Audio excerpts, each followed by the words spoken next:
Everybody, my name is Fredu. I am from the Study Life. So today we are going to start a new chapter. That name is chapter number 4. Chapter number 4, Maps. So now let's start this chapter. You have learned in the previous chapter about the advantages of a globe. आपने इसके पहले chapter में ये पढ़ा था, आपने इसके पहले चैप्टर में ग्लोब के एडवांटेजेस मतलब ग्लोब के फायदे क्या थे उसके बाद में आपने पढ़ा था. However, globe has limitation as well. लेकिन ग्लोब के अंदर कुछ लिमिट्स भी है. A globe can be useful when we want to study the earth as a whole. Globe जब भी काम में आता है जब हमें अर्थ को पूरे एक साथ पढ़ना हो. But when we want to study only a part of the earth as about a country, states, districts, towns and villages, it is of little help. उस समय जब हमें कोई अर्थ का कोई पार्ट पढ़ना हो, जैसे कोई कंट्री पढ़नी हो, स्टेट्स पढ़ना हो, कोई डिस्ट्रिक्ट, टाउन या विलेजेस पढ़ना हो, तो जो ग्लोब है, ग्लोब बहुत हमारे कम हेल्प करता है. In such situation we use map. उस सिचुएशन में हम लोग क्या यूज करते हैं, हम लोग एक मैप को यूज करते हैं. A map is a representation or a drawing of the earth's surface or part of it drawn on a flat surface according to a scale. अब जो मैप है, मैप क्या है, मैप एक रिप्रेजेंटेशन है या अर्थ का जो सरफेस है उसकी पूरी ड्राइंग है जो स्केल की तरह से बनाया जाता है. But it is impossible to flatten a round shape completely. We find that maps are useful for various purposes. हम लोग ही देखा है जो मैप्स है, मैप हमारे बहुत सारे कामों में मैप हमारी मदद करते हैं. One map shows a small area and a few maps. एक जो मैप है, मैप हमें छोटा सा एरिया दिखाता है और बहुत कम फैक्ट्स भी बताता है. अब अनदर मैप में contain as many facts as big book. अब जो दूसरा मैप है, दूसरे मैप में क्या होता है, बहुत सारे फैक्ट्स होते हैं एक बुक की तरह. When many maps are put together, we get an atlas. जब सभी मैप को एक साथ रखा जाता है तो atlas बनता है. Atlas are of various sizes, measurements drawn on different scales. Atlas जो होता है वो बहुत सारे साइज के उनके measurements अलग होते हैं और उनके स्केल्स भी अलग होते हैं. Map provide more information than a globe. Map और ग्लोब के बीच में डिफरेंस किया जाए तो मैप हमें ग्लोब से ज़्यादा इन्फॉर्मेशन देते हैं. They are of different types. अब जो मैप होता है, मैप बहुत सारे अलग अलग तरह के होते हैं. सम ऑफ द डिस्क्राइब लो. अभी नीचे उनके बारे में हम चर्चा करेंगे मैप्स के. First map is physical map. Physical map. Map contain natural features of the earth as mountains, plateaus, plains, rivers, oceans, etc. are called physical or relief maps. उन मैप्स में जिसमें हमें माउंटेन्स, प्लेट्यूज, प्लेन्स, रिवर्स और ocean दिखाया जाता है, उन maps को हम फिजिकल या रिलीफ मैप कहते हैं. Political map. Map showing cities, towns and villages and different countries and states of the world with their boundaries are called political map. वो मैप जिसमें हमें cities, towns, villages और भी अलग अलग कंट्री और वर्ल्ड में जितने स्टेट्स हैं और कंट्री के साथ कौन सी बाउंड्री टच होती है वो हमें पॉलिटिकल मैप में दिखाई जाती है. Now next is thematic map. Some map focus on specific information such as road maps.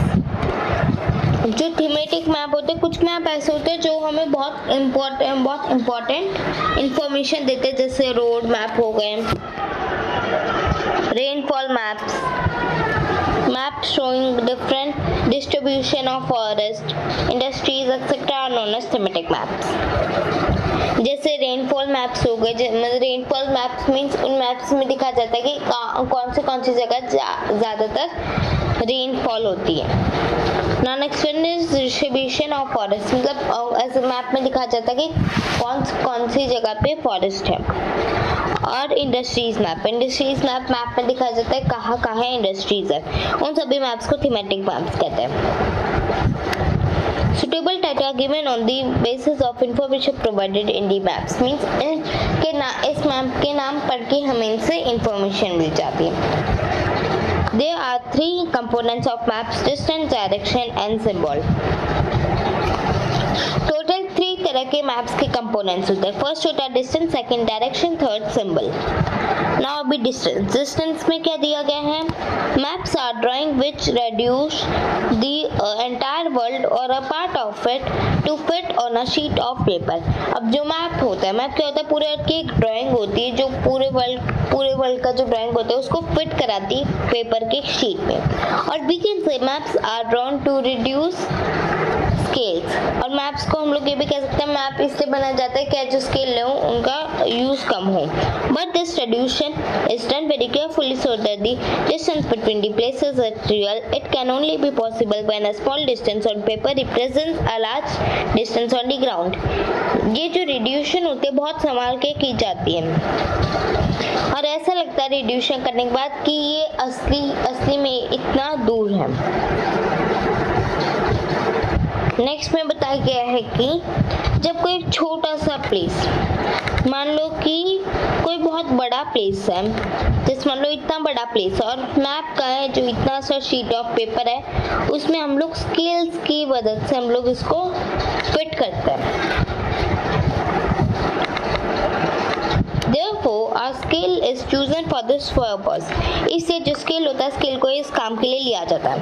Scale is the ratio between the actual size distance on the ground and the distance shown on the map. For example, the distance between our school and our home is 10 kilometer. अभी scale क्या होता है? Scale मतलब कि जैसे मान लो एक example मान लो कि जैसे आपके घर से लेकर आपके स्कूल का जो डिस्टेंस है वो 10 किलोमीटर है. If you show this 10 kilometer distance by 2 centimeter on a map, it means 1 centimeter on the map it will show 5 kilometer. 2 centimeter दिखा गया 10 किलोमीटर के लिए, मतलब कि जो 1 सेंटीमीटर मैप में दिखाया जा रहा है वो असलियत में 5 किलोमीटर है. The scale of your drawing will be 1 centimeter equal 5 kilometer. Thus, scale is very important in any map. If you know the scale, you will be able to calculate distance between two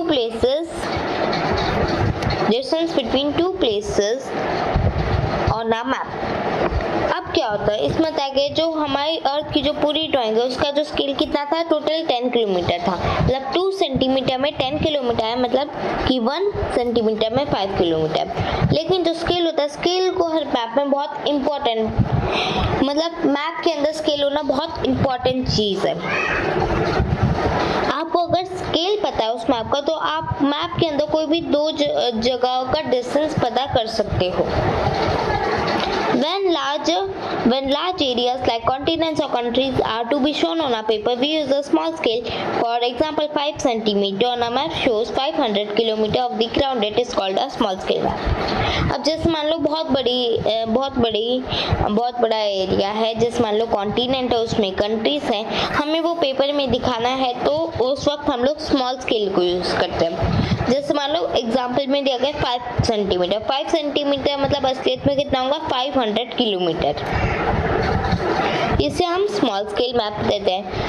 When a small scale map like your village or town is to be shown on a paper, then we use a large scale that is 5 centimeter on the map shows 500 meter on the ground. It is called a large scale map.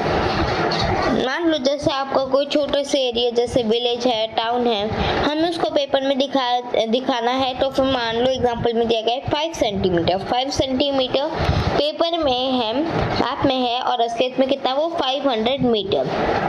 इसको large scale map कहते हैं. Large scale map give more information than small scale map. Large scale map और small scale map का difference देखा जाए तो large scale map हमें small scale map से ज़्यादा इन्फॉर्मेशन देते हैं. Now next is direction. Most maps contain an arrow marked with the letter N at the upper right hand corner. बहुत सारे जो मैप होते हैं उनमें एकदम लास्ट में एक ऐसा लेटर लिखा रहता है, लेटर N. अब जो ये लेटर है, लेटर कहाँ लिखा रहता है? अपर, मतलब ऊपर की जो राइट साइड है उधर ये लेटर लिखा रहता है. This arrow shows the north direction. इस एरो क्या मतलब क्या होता है? इस एरो का मतलब होता है north direction. It is is called the north line. इसको नॉर्थ डायरेक्शन तो कहते हैं और इसे नॉर्थ लाइन भी कहते हैं। When you know the north you can find out other direction, for example east, west and south. आपको नॉर्थ डायरेक्शन पता है, मतलब आपको नॉर्थ के अलावा जो भी डायरेक्शन है वो भी आपको बताऊंगा, जैसे कि ईस्ट, वेस्ट और south. There are 4 major directions, north, south, east and west. Total four बहुत इंपॉर्टेंट डायरेक्शन है, उनके नेम है north, south, east and waste.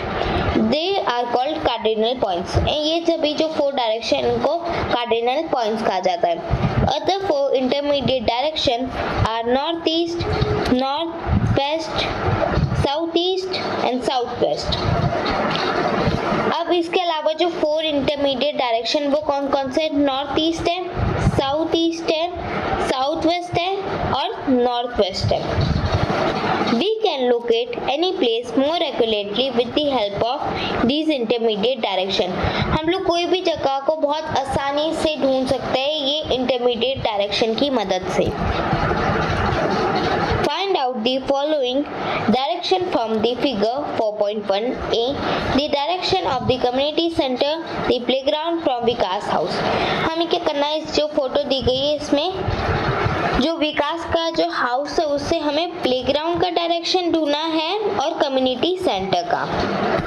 Now next B1, the direction of school from shops। अभी आपको क्या करना है, आपको जो स्कूल से लेकर जो शॉप्स तक का जो डायरेक्शन है वो आपको ढूंढना है। We can find out the direction of a place with the help of a compass। हम लोग कोई भी प्लेस का, कोई भी जगह का जो डायरेक्शन है हम लोग कंपास की मदद से भी ढूंढ सकते हैं। It is an instrument used to find out main direction। ये कंपास एक ऐसा इंस्ट्रूमेंट है जिसकी मदद से हम लोग डायरेक्शन को ढूंढ सकते हैं। Its magnetic needle always point towards north south direction। इसकी ये जो फोटो देख सकते हैं कंपास की, अब ये जो नीडल देख पा रहे हो, ये जो नीडल देख पा रहे हो, ये जो नीडल है वो मैग्नेट से बनी है, मैग्नेटिक है और ये नीडल हमेशा नॉर्थ और साउथ पे पॉइंट करती रहती है। Now next after that is symbols। It is the third important component of a map। अब जो सिंबल है, सिंबल जो है वो 3rd नंबर पे बहुत एक इम्पोर्टेंट मैप का कंपोनेंट है। It is not possible to draw on a map the actual size and size of different features as building, roads, bridges, trees, railway lines और अवल। अब जो यहाँ पे जो सिंबल होता है, सिंबल्स के साइज बताए गए, जैसे सिंबल बहुत से अलग अलग तरह के होते हैं, जैसे buildings, roads, bridges, trees, railway lines और बल भी। So they are shown by using certain letters, shades, colors, picture and lines। अब जो सिंबल होता है, सिंबल को बहुत से अलग अलग तरीकों से दर्शाया जाता है, जैसे लेटर, शेड से, कलर से, पिक्चर से और लाइन से भी। These symbols give a lot information in the limited space। बहुत कम स्पेस में ही ये जो सिंबल्स होते हैं वो हमें ज़्यादा जानकारी देते हैं। With the use of these symbols, maps can be drawn easily and are simple to read। In symbols की मदद से जो मैप होता है, मैप आसानी से बन जाते हैं और मैप्स को पढ़ना बहुत आसान होता है। Even if you don't know the language of an area and therefore cannot ask someone for direction, you can collect information from maps with the help of these symbols। जैसे मान लो आप कोई अलग एरिया, कोई दूसरे प्लेस में गए हो और उस प्लेस की आपको लैंग्वेज नहीं आती, तो फिर आप कहीं से भी उस जगह का डायरेक्शन पूछ के आप इंफॉर्मेशन मैप से कलेक्ट कर सकते हो सिंबल्स की मदद से। Maps have a universal language that can be understood by all. Maps में यूनिवर्सल लैंग्वेज है जो कोई भी इंसान आसानी से समझ सकता है। There is an international agreement regarding the use of this symbol। Symbols पे एक इंटरनेशनल एग्रीमेंट हुआ था सिंबल्स पे। These are called conventional symbols। अभी जो सिंबल्स होते हैं इन्हें क्या कहा जाता है? इनको कन्वेंशनल सिंबल्स कहा जाता है। Some of the conventional symbols are shown in the figure 1.3। अब जो फिगर 4.3 इस पे कुछ कन्वेंशनल फिगर्स दिखाए गए हैं। After that next Various colors are used for the same purpose. For example, generally blue is used for showing water bodies, brown for mountain, yellow for plateau and green is used for plains. अब बहुत से अलग अलग colours का मतलब जो होता है सेम ही होता है. जैसे मान लो ब्लू कलर कोई भी चीज सिंबल ब्लू कलर का आता है मतलब वो वाटर बॉडीज को दर्शा रहा है. ब्राउन कलर का आता है मतलब माउंटेन्स को. येलो कलर का आता है मतलब प्लेट्यू को दर्शा रहा है. और ग्रीन कलर का आता है मतलब प्लेन्स मतलब grass type area. After that, next topic is sketch. A sketch is a drawing mainly based on memory and spot observation and not to scale. अब जो sketch क्या है? sketch हम लोग जो भी चीज़ सोचते हैं उससे एक ड्राइंग हम बनाते हैं उसको sketch कहते हैं. और कब का मैप में लिखा था not to scale मतलब उसको ये जो sketch होता है ये स्केल से नहीं बनाया जाता. मतलब वो सिंपल 15-30 ऐसे सेंटीमीटर का स्केल नहीं होता. मतलब जैसे 2 सेंटीमीटर दिया गया है मैप में तो मतलब वो 10 किलोमीटर है ऐसे स्केल होता है. तो फिर स्केच को हम लोग खुद से ही डिजाइन करते हैं. जो भी हमारी चीज में मेमोरी में रहता है उसको स्केच कहते हैं. Sometimes a rough drawing is required of an area to tell where a particular place is located with respect to other places. जैसे मान लो हम कोई प्लेस जा रहे हैं और हमें उस जगह का नहीं पता तो हम लोग रफ ड्राइंग पता करके हम उस जगह पे पहुंच सकते हैं. Suppose you want to go to your friend's house but you don't know the way. Your friend may make a rough drawing to show the ways to his house. जैसे मान लो आप अपने फ्रेंड के घर में जा रहे हो और आपको अपने फ्रेंड के घर में जाने का रास्ता नहीं पता तो आप अपने फ्रेंड को ये कहोगे कि कोई एक ड्राइंग बना दो जिससे वो आपके घर तक के रास्ते तक वो आ जा सके.